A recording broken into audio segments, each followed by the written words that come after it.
দর্শক পুরো দমে কাজ চলতেছে, কাজ প্রায় শেষের পথে। তো আমি এখন আছি দিঘুলিয়ার, যেখানে কাজ চলতেছে। তো এখানে কিছু ঘর মানে ভেঙে ফেলা হয়েছে, সেই ভাঙার কিছু দৃশ্য আমি দেখতে আসছি, আপনাদেরকে কিছু দেখাবো। আসলে ঘর যায় বাড়ি যায়, তারপরে উপরে আবার একটা ভেকু যে চালাইতে হবে, একটা ভেকুর জন্য তাও মোটামুটি 12 ফুট রাস্তা দিতে হয়।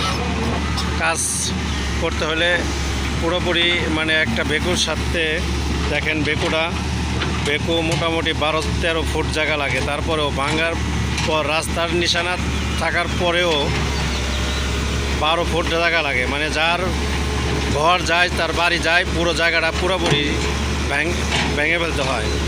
তো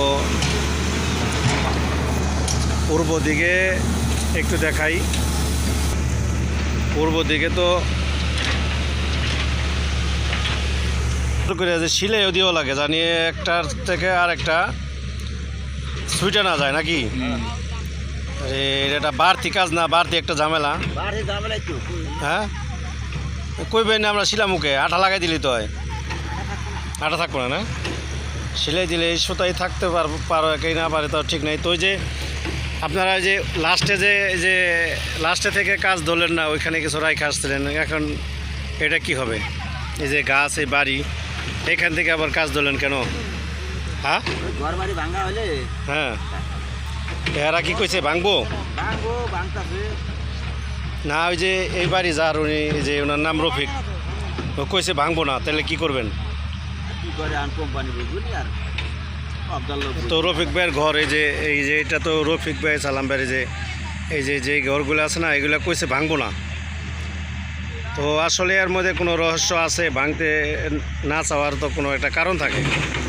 তো দর্শক যদি কারণ দেখতে চান, অবশ্যই চোখ রাখেন, আস্তে আস্তে কারণ বের হয়ে যাবে যে কি কারণে তার ঘর ভাঙতে চাইতেছে না, নাকি অবশ্যই কিছু রহস্য আছে। কেন ঘর ভাঙবো না, কেন জায়গা দিব না কাজের জন্য তো অবশ্যই জায়গা দেওয়া উচিত। তো আস্তে আস্তে রহস্য বের হবে, দর্শক দেখতে থাকেন। এবং আমার ফেসবুক দর্শক যারা আছেন, ফেসবুক যারা দেখতেছেন, তাদেরকে একটু রিকোয়েস্ট করতেছি আমার ইউটিউব দেখার জন্য। ইউটিউবে কিছু ভালো গান এবং ইউটিউবেও আপনাদের গ্রামীণ খবর দেখাই। তো অবশ্যই আপনারা ইউটিউব থেকেও কিছু দেখবেন, কারণ ইউটিউবে এখন বর্তমানে এইচডি ক্যামেরা দিয়ে অরিজিনালি গান রেকর্ড করা হয়।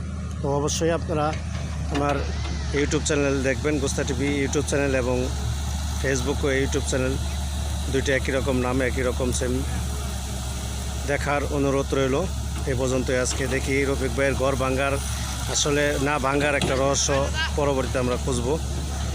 এ পর্যন্ত সুস্থ থাকবেন, ভালো থাকবেন, ধন্যবাদ সবাইকে।